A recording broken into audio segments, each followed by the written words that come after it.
Hello everybody and welcome to our talk about white box cryptography. This is Dimitri Kovratovic from the University of Luxembourg and he will present this talk to us. Please, could I ask you to remain seated until the talk ends or to exit very quietly because it's disrespectful to the speaker if you leave here in a loud way. And also there will be no sitting in the aisles. I'm sorry if you need power, tape it or unplug it. Okay, we're ready to start. The floor is yours. Please give a warm round of applause to Dimitri Kovratovic.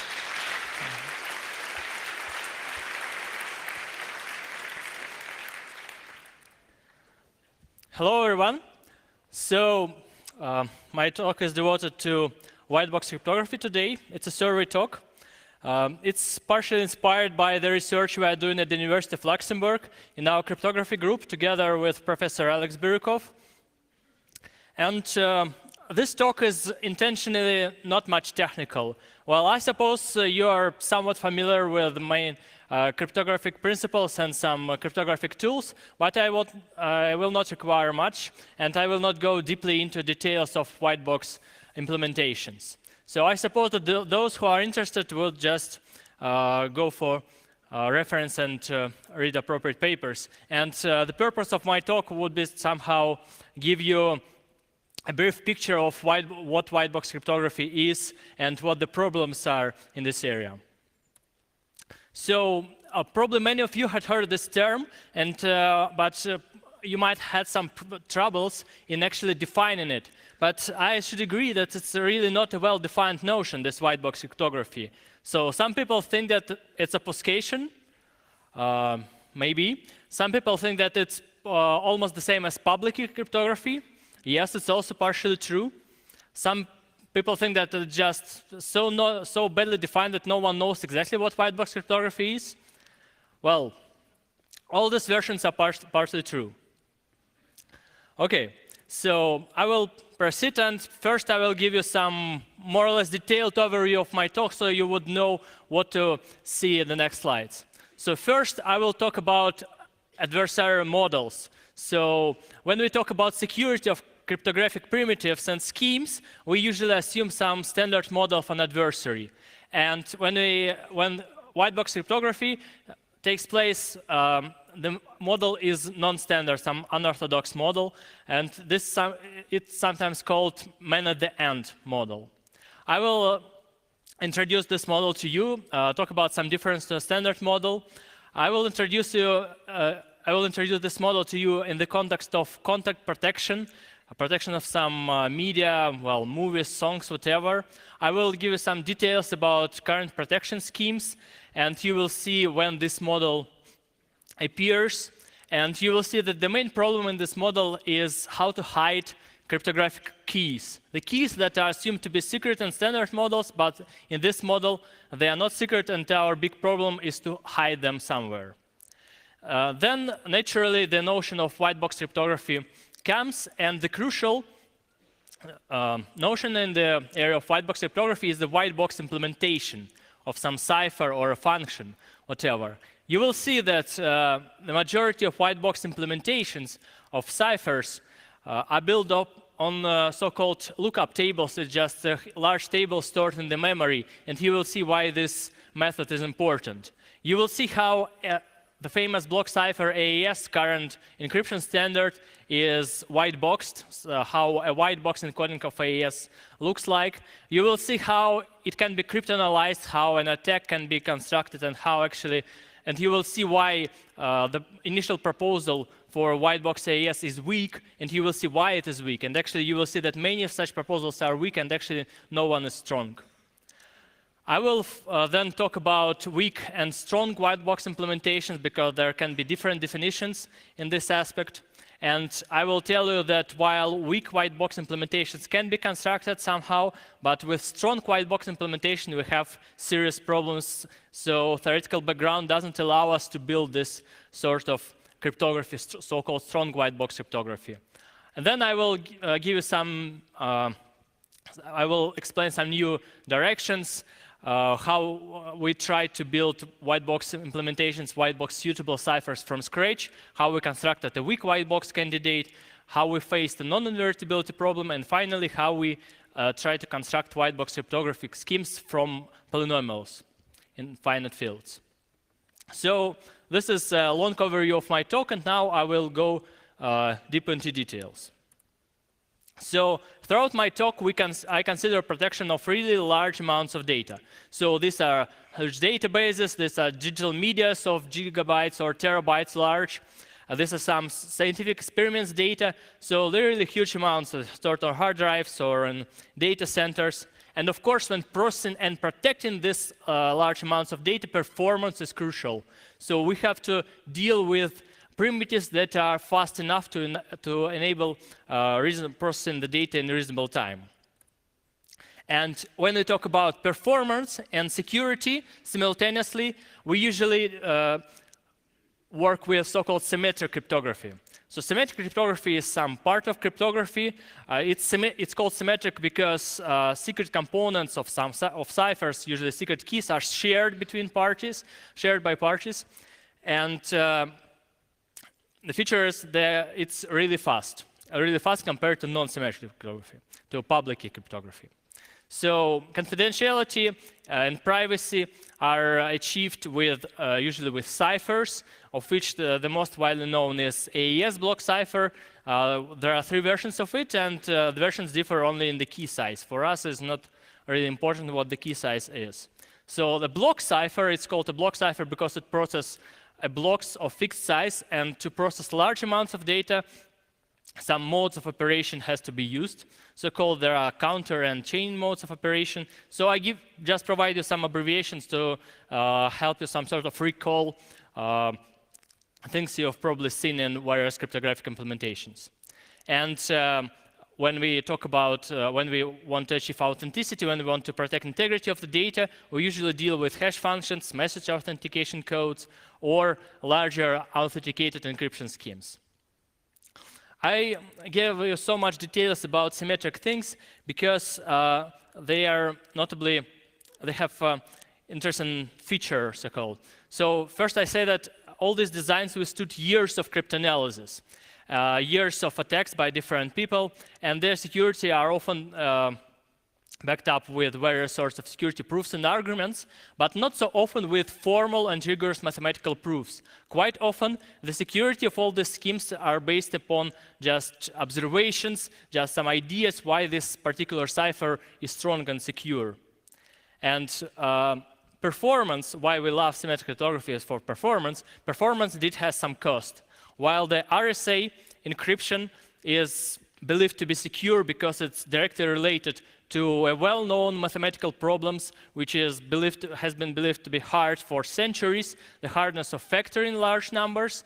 In contrast, AES block cipher is believed to be secure just because no one has ever broken it, ever published a successful attack. And many people tried. AES was designed so that it's easy enough to understand and easy enough to try any sort of attack, but it wasn't designed with a formal and rigorous security proof inside. So here's important difference. So here we achieve performance at the cost of not so much rigorous proofs.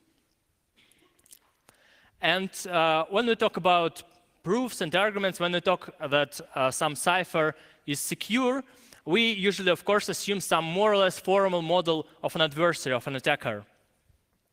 A standard model where most of cryptographic algorithms, ciphers, or hash functions are evaluated.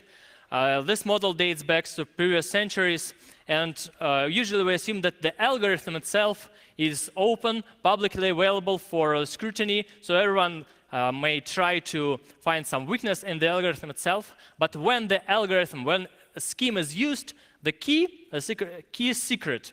Key is stored somewhere when an adversary cannot access it. It's in reality hidden in hardware. The code is running on some remote computer. And what an adversary is able to do is usually to observe inputs and outputs of a cipher, or possibly an adversary can supply some desired inputs to a cipher and observe its output. But it cannot control the key. And this is the standard model. This is the model that's usually used to assessing the security of cryptographic algorithms. However, quite often in practice, the latter assumption is very difficult to establish, and sometimes it's just doesn't hold. I mean, it doesn't hold not in the sense that the key is public, no, but it's quite difficult to hide the key, and at some point we have to assume that we can't hide the key, and we have to present it within the algorithm, but in quite a sophisticated way. When it happens, so the model, when the adversary has access to also to the key, is called man at the end, because it's usually we deal with some sort of application where cryptographic algorithms are performed, and an adversary has full access to this application. A typical example of a man-at-the-end model is as follows. So suppose you are a legitimate user or illegitimate user, any attacker, he just downloads a protected song from a server, I don't know, from by iTunes or whatever, and plays the song on an authorized music player. Of course, ideally, the copyright owners want to protect it in the sense that a person can, well, formally download it, but it can, a user is not supposed to be able to distribute, to share this music elsewhere. And of course, adversaries may try to break this sort of protection. And in this scheme, an adversary has, well, generally speaking, has a lot of way to do this, because internet connection can be eavesdropped, the music player code can be viewed, also the code can be dynamically executed, and if there is some cryptographic transformation within, some cryptographic procedure, some scheme is running, then it's possible to view its internal variables and possibly read even the key. Because, well, in cryptographic algorithms, it's usually, if it's just normal code, it's quite easy to see when, where the secret variables are located, and it's quite easy to locate the key if they are not hidden. And in this scheme, it's rather difficult to hide the key because, well, when in a software music player, there is no much way to store it. Of course, downloading songs is not the only application where you can face this sort of problem. So when you work with larger media, with the movies, for example, when movie owners broadcast the just produced cinema to movie theaters and want to protect it, when you download and play encrypted movies in some authorized players, or you just stream protected media directly, pretty much the same problems appear. And you probably heard that quite many of these protocols have been previously attacked. Well, how they were attacked, I've already described several vulnerability points, some potential vulnerability points, and indeed there are quite many ways to attack those algorithms. Consider some specific example. For example, protecting digital cinema is just a real-life example how movies are distributed from the owner to movie theaters. So first, server possesses some media, and then since the content is rather large, it's encrypted with symmetric cipher, AES, for instance. But the player doesn't know by default the key which was used to encrypt a particular movie, and the AES key must be attached somehow to the media, as you see here. So we have encrypted the content with the AES key, and we have to send it to the player. However, if we send an AES key as a plain text, then it would be possible just directly to intercept it and to use it and decrypt the media elsewhere. So the AES key must be protected somehow. To do this, public key cryptography takes place. So RSA algorithm is much slower compared to AES, but to encrypt not so large key, it's pretty much sufficient. So in RSA algorithm, there are two keys, public key and private key. So suppose the player has RSA private key, then the server uses its counterpart, public key, to encrypt the AES key, and then attach it in the encrypted form, the ciphertext of the key, attach it to the media, and send it over to the player. And on the player side, the backward process is initiated. It means that the player uses its own private key to decrypt the AES key. Then this AES key is used to decrypt the media and to stream the content to a TV, to a screen, wherever. And quite typical is that the server wants to reduce his own workload, and if a server distributes a movie to thousands of theaters, then he doesn't want to encrypt the movie 1,000 times. It can be quite costly. And the key may repeat over theaters, over distributions. So in this quite much complicated schemes, you have probably noticed a lot of vulnerability points, a lot of points where this scheme can be attacked. So if you don't protect a device, its code, the use of memory, then wonder how it's for example, an attacker might try to read the RSA key directly from the device memory and use it subsequently to decrypt, to make the later steps on his own. An attacker might try to read the RSA private key at the moment where it's used for decryption of AES key. Or finally, an attacker might try to eavesdrop the decryption process of the large content and might try to obtain the AES key itself. And quite famous attacks on DRM-protected media protocols like CSS and AACS, they all these protocols have been broken along this line. So attackers found the weakest link in such schemes and obtained encryption keys. And after those keys are obtained, it became rather easy to decrypt quite a lot of content. Well, you may wonder why we want to extract the keys, while it's sometimes possible to, via the methods of code lifting, to just extract the entire code of a player and use it for decryption. Well, quite often it's possible, but also quite often it's complicated because the decryption routine might not be isolated so easily. And handling keys is easier because keys are smaller, they're easy to distribute, it's easier to update a particular key if it's changed by a server. The keys are much more difficult to trace. So, for example, the software can be watermarked. And, well, if you cannot extract keys, it's always much better. And in the further text, we assume that, so in the further text, we consider the problem of hiding keys, not the problem of protecting the code from code lifting. So how can we hide those secret keys in such schemes? There are two well-known ways of hiding secret keys. First, one can try to store a key in well-protected hardware, which is tamper-proof. Well, it's a success story, so this method works, and it has worked for years.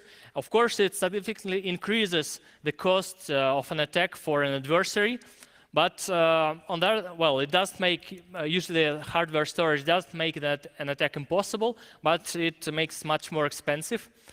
But on the other hand, while making the attack expensive for an adversary, this hardware method also makes the procedure itself, the protection, the defense, more expensive for users because, well, hardware has some non-zero costs, it's much less agile, it's much more difficult to update, and it can be vulnerable to all sorts of side channel attacks like timing or power analysis.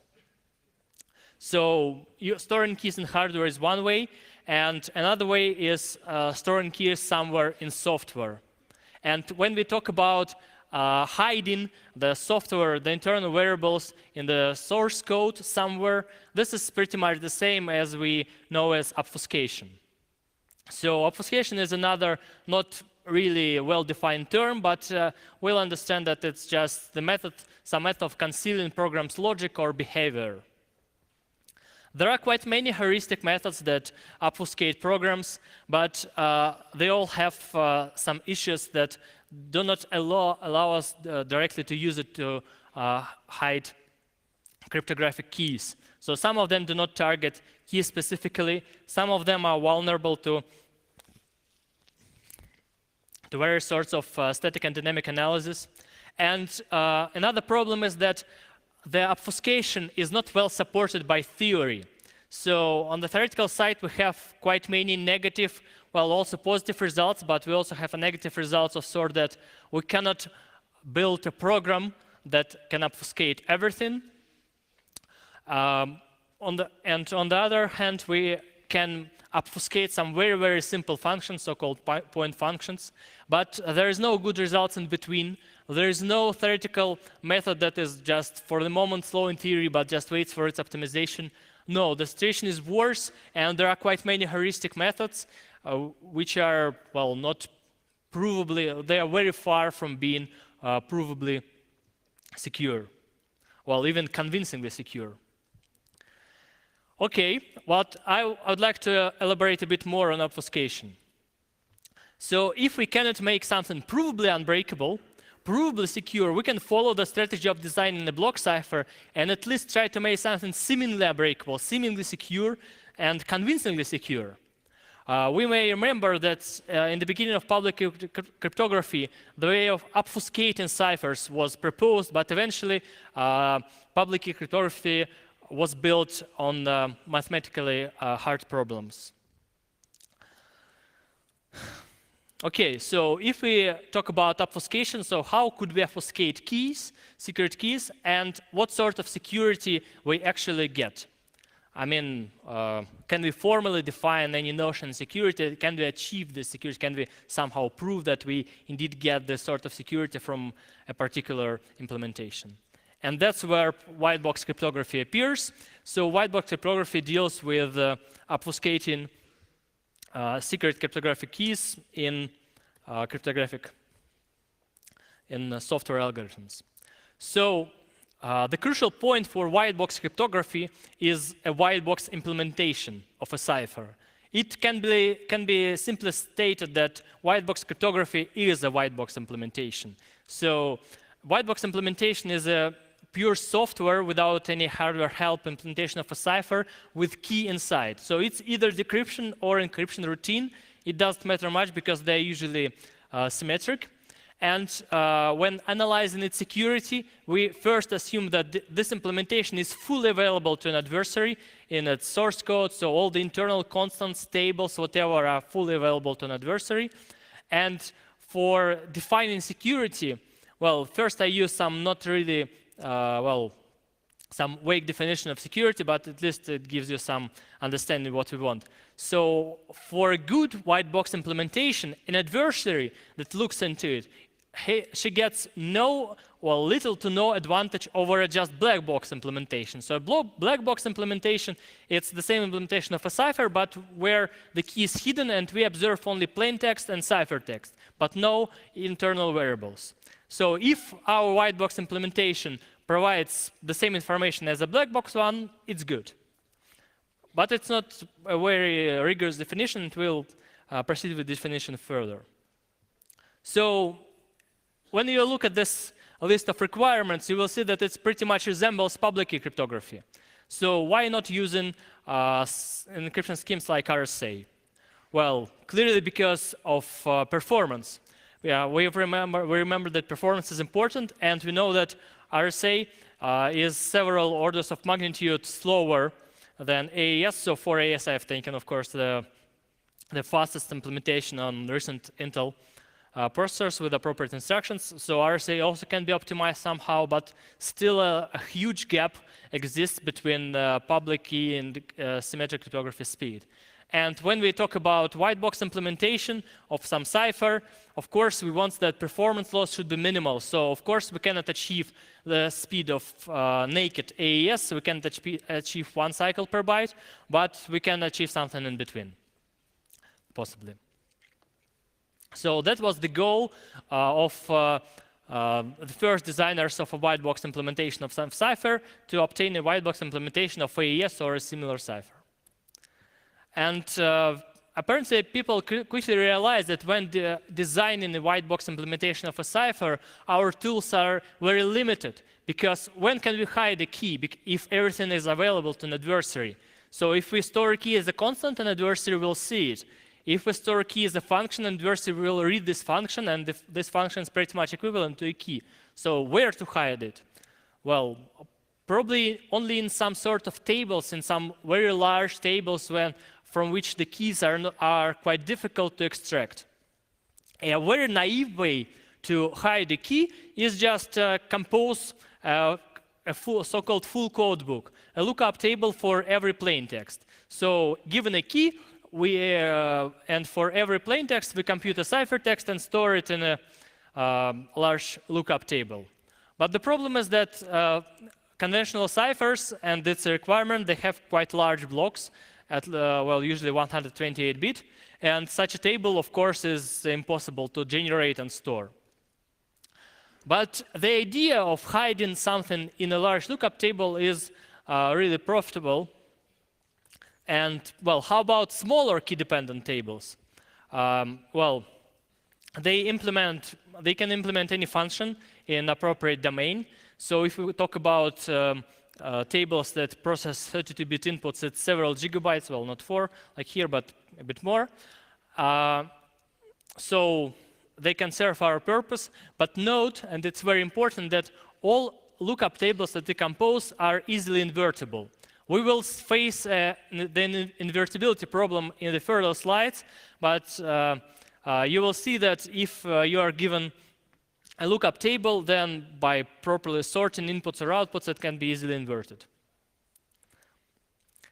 And here we come to a white box implementation of AES, the design of this kind. So a group of researchers led by Stanley Cho in 2002, they simultaneously proposed white box implementations for both DES and AES. AES just appeared as a standard at that time. But I will talk only about AES because I found it easier to introduce AES as a cipher. So their idea was to obfuscate AES implementation with the key inside, to publish algorithm, and use mainly small lookup tables as algorithm's logic, and publish it as a sequence, the algorithm itself as a sequence of smaller table lookups, where input for each table is carefully composed of the outputs of previous table lookups. And their goal was, the security goal was to make the key recovery difficult. So the recovery of the internal key that's used in AES, so their goal was to hide the key. So their goal was not to make the cipher non-invertible to prevent decryption given encryption. It was possible, but their goal was rather limited to make the key recovery difficult. How did that? So here comes a bit of technical details. So AES is a so-called block cipher. So it processes 16-byte blocks of data, well, as follows. So these 16 bytes are split into 4 blocks of size 32 bits. Well, here they're denoted as boxes S32. And AES has structure of so-called 10 rounds, 10 almost identical transformations. And each transformation works as follows. So first, the key is taken. It's just XORed into the internal state, into every, well, it also has for 16-byte long, and it's just XORed to every byte. Then every byte undergoes some nonlinear transformation called subbytes. And then a linear transformation is applied to every block of 4 bytes wide. And after this sequence of 3 operations, these 16 bytes are permuted. And this is done 10 times.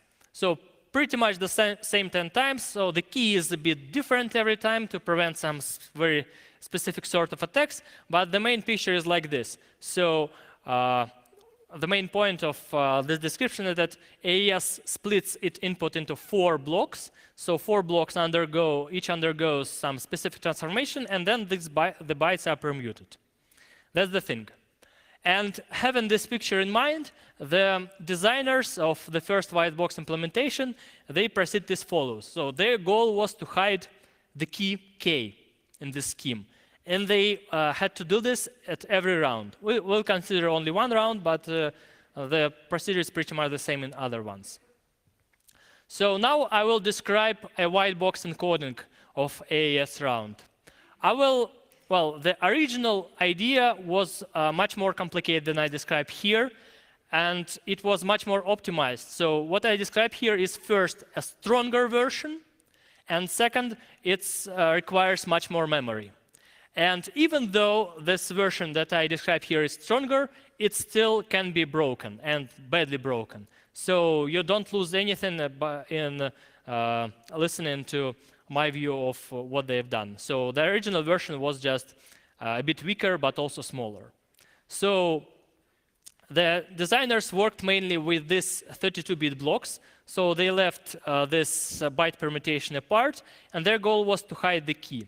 So what they did, they secretly generated linear transformations P and Q, made them some sort of mutually compensative, so that if you put P right after Q, they would compensate each other, so that the encryption process would still be the same. But this 32-bit block, it will operate a bit differently.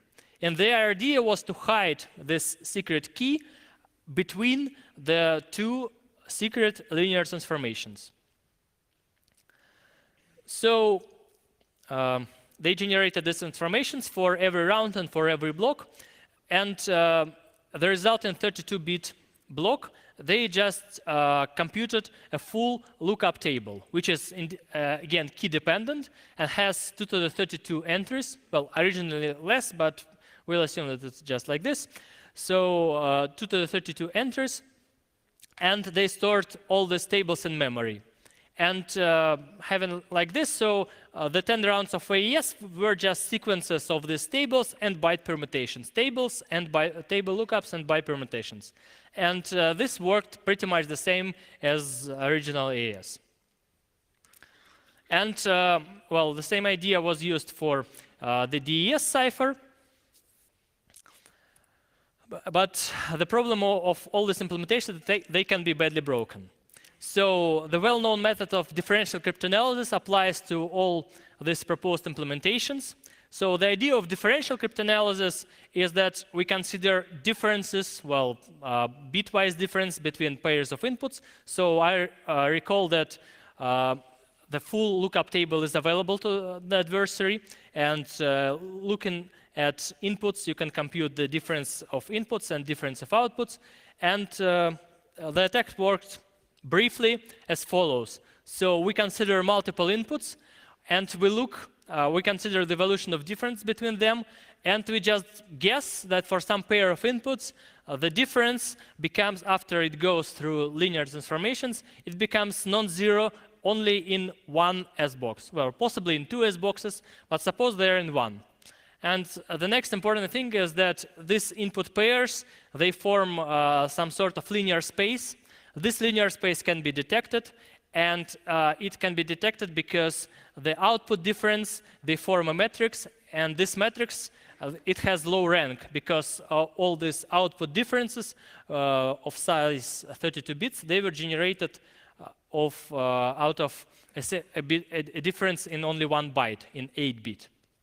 So some very simple algebraic properties are used, and this is enough to detect the case when these differences shrink to only 1 byte, to recover P and Q, and subsequently to recover, well, P and Q are recovered up to some linear equivalence, and then the key can be simply, well, these layers are removed, and then the key can be simply guessed from this lookup tables. It's very simple.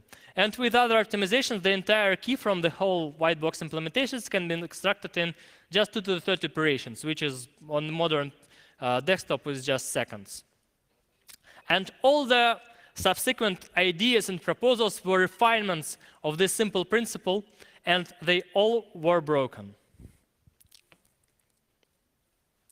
Part of problem why they were broken because, well, having only two linear transformations and one nonlinear layer is not enough. There is a paper more than 10 years old that shows that even if we had 3 nonlinear layers here, then they can still be attacked. And when we consider AES, there is only one nonlinear layer in AES round, and this scheme, even if we surround it with unknown P and Q, it can still be easily attacked.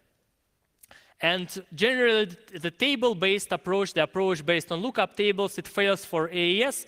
It also fails for many other ciphers just because of structure of AES. Because if we consider smaller part of a cipher for which lookup tables can be constructed, smaller ones, then only a small part of the key is hidden here, only 32 bits. And if we consider a larger part of AES, then the tables becomes too large. So hiding an entire key would require enormously large tables, which you cannot allow.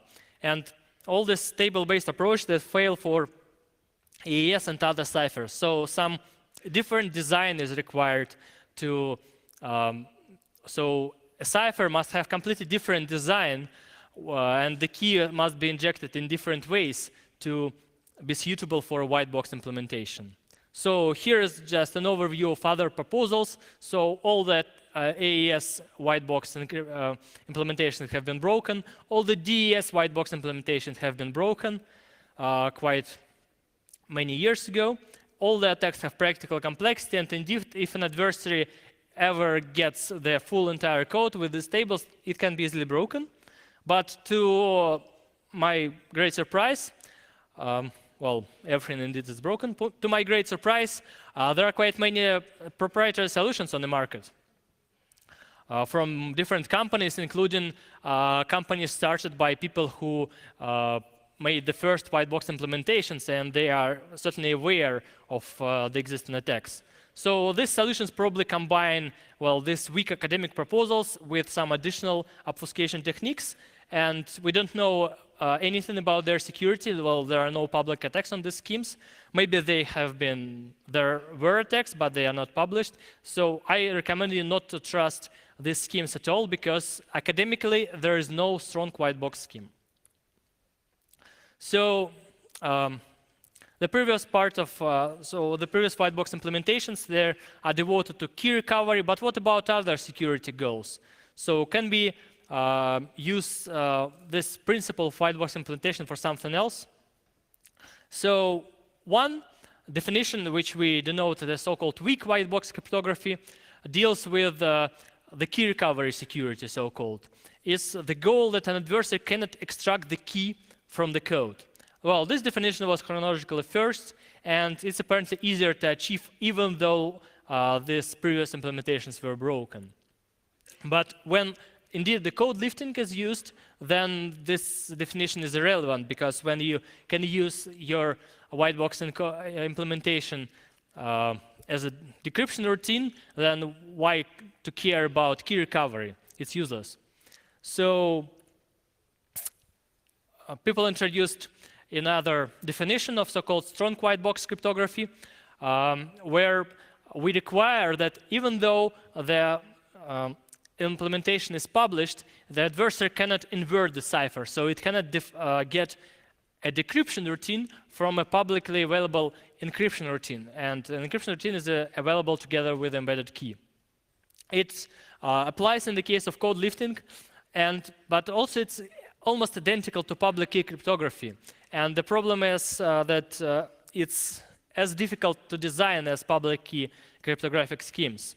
And all the existing proposals for white box implementation, they don't comply to this definition at all. They are all easily invertible.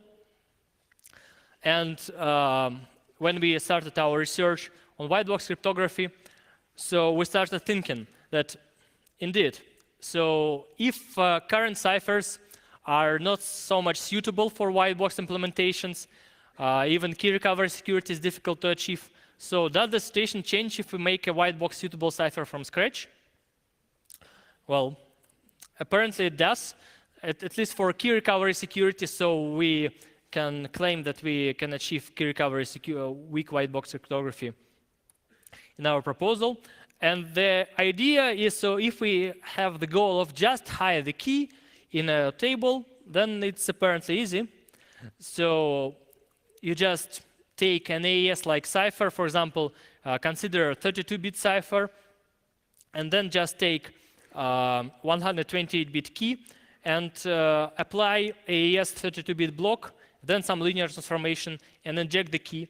Apply AES 32-bit transformation, and then make a linear transformation and inject the key, and do this, say, 20 times, so that every byte of the key is used 5 times.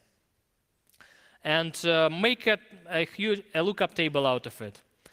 If you want a cipher with a larger block, you can make this in parallel and mix the outputs. So the key will be perfectly hidden.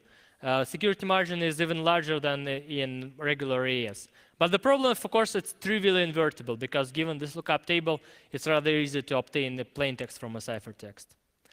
And this is the problem of every table-based white box cryptography. Since, well, because of the implementation size, lookup tables allow inputs only up to 32 bits, sort of. And we just don't know, it's really an open problem, how to compose lookup tables so that they cannot be invertible easily by an adversary. So we might allow that they can be invertible if you know the key, if you know how these tables were structured. But if the adversary doesn't know the key, he cannot invert it. And we don't know how to do it. So doing this would solve a pretty good problem in cryptography. It's pretty much similar to what we know as one-way permutations. So-called trapdoor permutations were introduced in the beginning of public cryptography, and things like RSA hash functions, RSA encryption function is an example of a trapdoor permutation. And they are believed, the only problem that believed to be secure, well, considered secure for really large n, for which the performance is usually not attractive. And for smaller n, for reasonable performance, this is still an open problem. We also consider some algebraic constructions, because we know that inverting vector functions, which are even degree 2 polynomials over finite fields, is difficult. And the problem is you cannot make such a polynomial random enough to hide this trapdoor inside. And there are quite many proposals in this area called multivariate cryptography, and they were all broken. Unfortunately, so the whole scheme looks like there is publicly available polynomial A. It's surrounded by affine transformations S and T, and well, it's invertible because of properties of A. But unfortunately, the families of invertible polynomials are pretty small, and all these schemes have been attacked, pretty many of them. Some work in progress in our direction is to consider 2-layer schemes, where we would have 2 nonlinear layers, A1, A2, and some supplementary level, nonlinear level A3, where we eventually get polynomials of degree 4, and S, T, and U here are affine invertible transformations, but this is still pretty much work in progress. So there is some hope to build white box, good white box cryptography on the algebraic basis, but it's far from being explored and finished. And so, short summary, that white box cryptography initially was aimed to obfuscate encryption or decryption routines with keys inside. It's indeed quite similar to public key cryptography, and the main feature of existing proposals that they are all weak and they have been broken, so use every solution, white box cryptography solution that is offered on the market with a great care. And we are afraid that just good white box solutions do not exist, but if they exist, it would be a really good solution to an open problem. So thank you for your attention.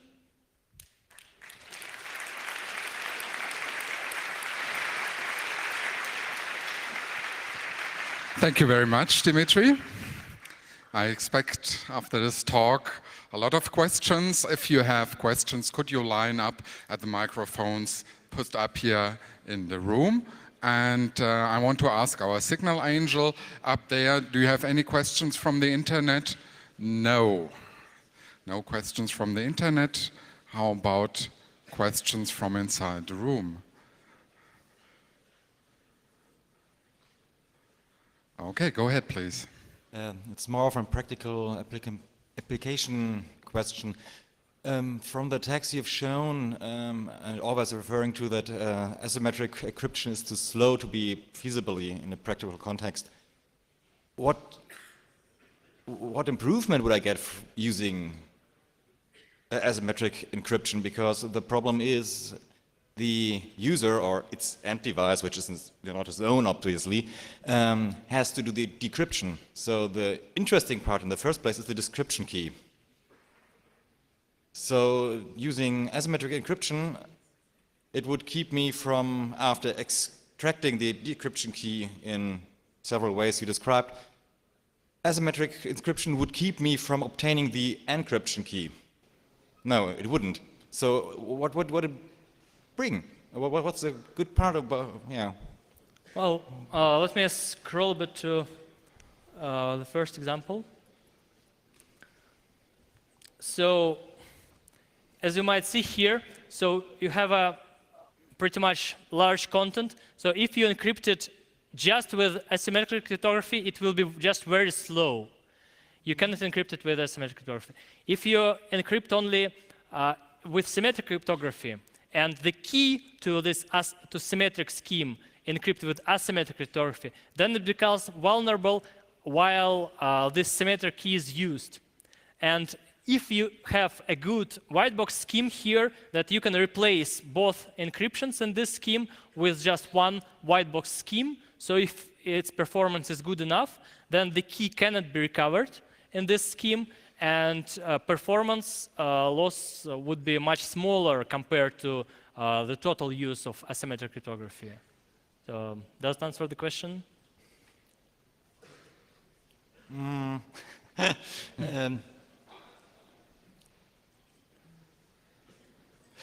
Perhaps I just missed the point of the complete speech a bit, because in the end, all the white box encryption schemes look a bit like, well, it's obfuscation to me. It's not a really different quality than obfuscation, is it? They are not much different from obfuscation, and yes, it can be simply stated that it's just obfuscation of symmetric schemes. But this obfuscation, it really brings us to the world of public cryptography, so they're just creatures in between. Okay, thank you. Okay, then microphone number 4 in the center of the room, please. Thank you for your talk. I had a question on, because you mentioned these lookup tables and making them hard to invert, and then you said that you tried trapdoor functions, or someone tried trapdoor functions, and that was performance-wise really difficult. And I can imagine that you can't do any better than trapdoor functions. So that you can prove that if a trapdoor function is just too hard to use, then you won't find anything better. Have you looked at impossibility proofs there? Well, the fact that we would not like impossibility proofs because we can possibly prove that some sort of trapdoors are impossible, but maybe we don't need something that is provably non-invertible here. Maybe we can hope for something like for AES that is just seemingly non-invertible. It's okay to not having formal and rigorous proof that it is a good trapdoor, but it could be okay if that's just many people tried to invert it and didn't succeed. So that's our hope, to get away from rigorous proofs here. So this impossibility is not what we would really like. Okay, thank you very much. Okay, microphone number 2, please. So I'm not an expert in cryptography, but my understanding is that in symmetric cryptography you have the same key for both decryption and encryption. So why do you care so much about invertibility? Isn't it an important attack vector to if the attacker is able to basically rerun the ciphertext through whatever method you use, and then to get the plain text again, it doesn't matter how you implement it. Even if you obfuscate it, he just gets the plain text again by just rerunning whatever you have implemented. Isn't that an important vector of attack? Well,